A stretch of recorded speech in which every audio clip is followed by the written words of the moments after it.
Because we have a war on drugs which is afflicting our country and the world.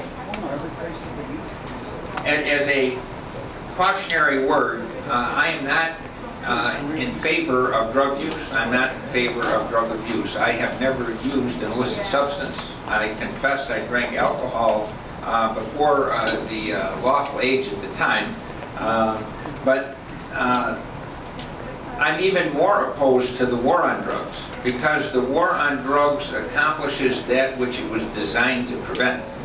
It ends up encouraging drug use, and we end up with more problems instead of less. So, just as a cautionary word, let's talk about the war on drugs, the heart of most crises. Nothing here is intended to be pro-drug. Drugs are dangerous, addictive, and can be lethal. Some are relatively benign and actually serve as medicine, i.e. obviously medical marijuana with a history of 5,000 years of never killing anyone. But if drugs are bad, the war on drug is worse. Now, we've of course had a couple of wars on drugs. The first one involved Al Capone, and he ironically was in favor of the prohibition of alcohol because it was the foundation for his business.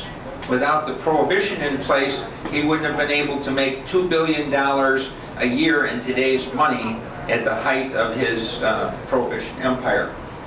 Do you recognize the fellow next door? Pablo Escobar. He also is in favor of the war on drugs.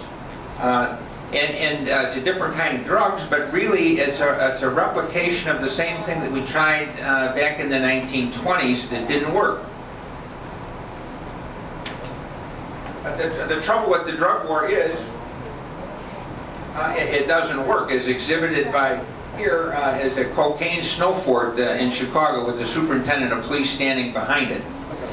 The war on drugs, because of the magic of the economics of prohibition, it takes something that grows on a plant, whether it's the marijuana plant, the cocoa plant, the poppy plant, and it has the capabilities of taking that plant material and making it the most valuable commodity on the face of the earth. These pictures are endless. I like this one the best because it engulfs the city of Chicago, which is exactly what the drugs have done to us. So the first point I'm making here is that the war on drugs doesn't work. That snow fort shows it. Here's 40,000 pounds in a single seizure of drugs off of the Coast Guard. Stopped a 330-foot ship off of Panama, the significant thing about the size of the seizures, you know, the war on drugs is going to save our kids from drugs, but in fact what it does is puts more drugs everywhere. And when you see one of these huge seizures, you need to remember drug war axiom number 1, that really you can't seize drugs by the ton unless the policy you have in place is making them available by the ton.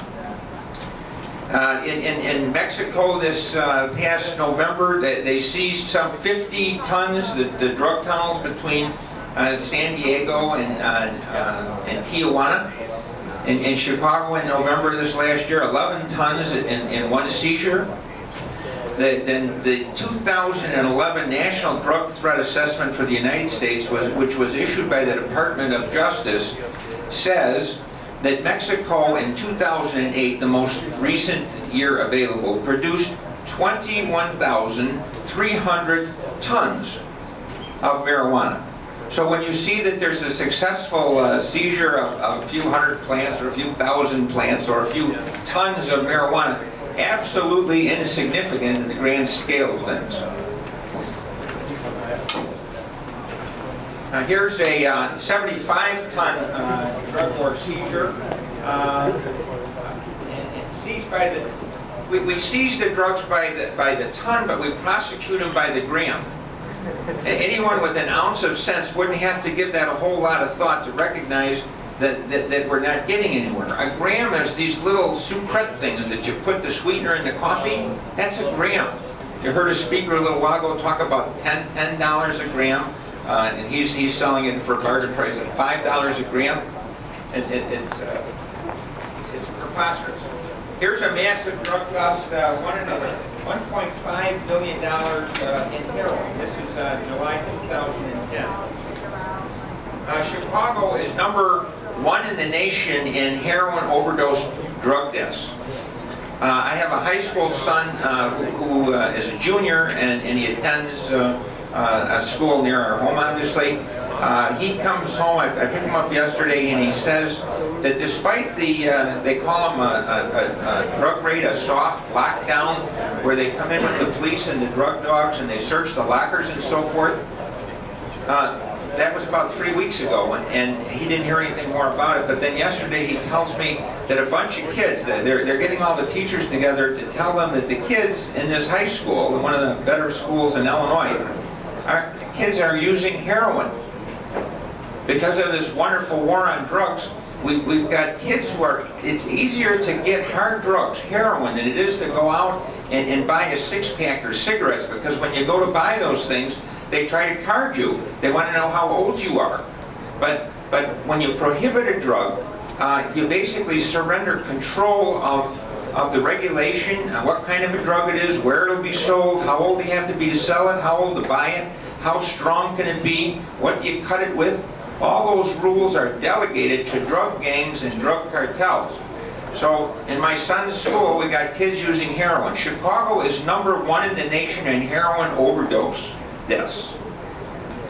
Travis, Carol Marine, a broadcaster in Chicago, was writing about high school kids about 3 summers ago, coming up from Starved Rock. Maybe some of you have heard of it. It's a beautiful area.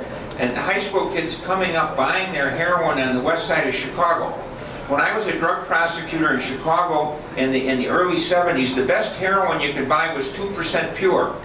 After 40 years of this drug war, from Nixon declaring it in 1971 until the anniversary this June of this year, you can now buy 90% pure heroin on the west side of Chicago. Uncontrolled, unregulated, sometimes cut with fentanyl, which is a drug they use during surgeries of various types, and it has the negative side effect of paralyzing the respiratory system.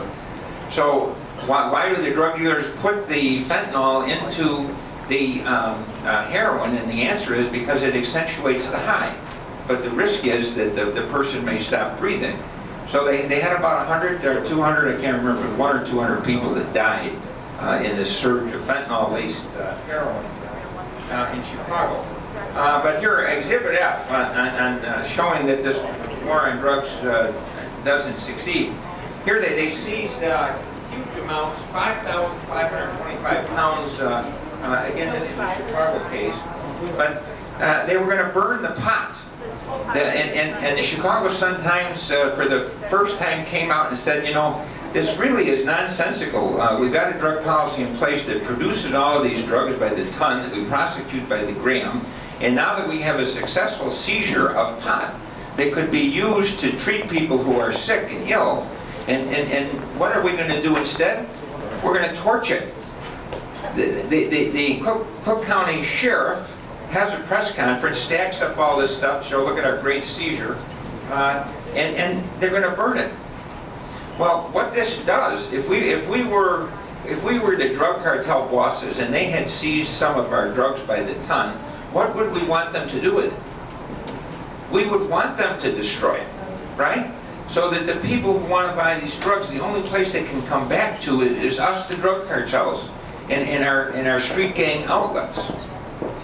So the government actually, with the use of law enforcement, is serving the interests of the cartels and the economic benefit of the cartel by the destruction of these drugs when they do have a successful seizure. They could take a ton of cocaine or a ton of heroin, and instead of burning when it's over, use it to track people who are addicts. Don't hit your neighbor over the head. Don't steal to get the money to go pay the drug dealer.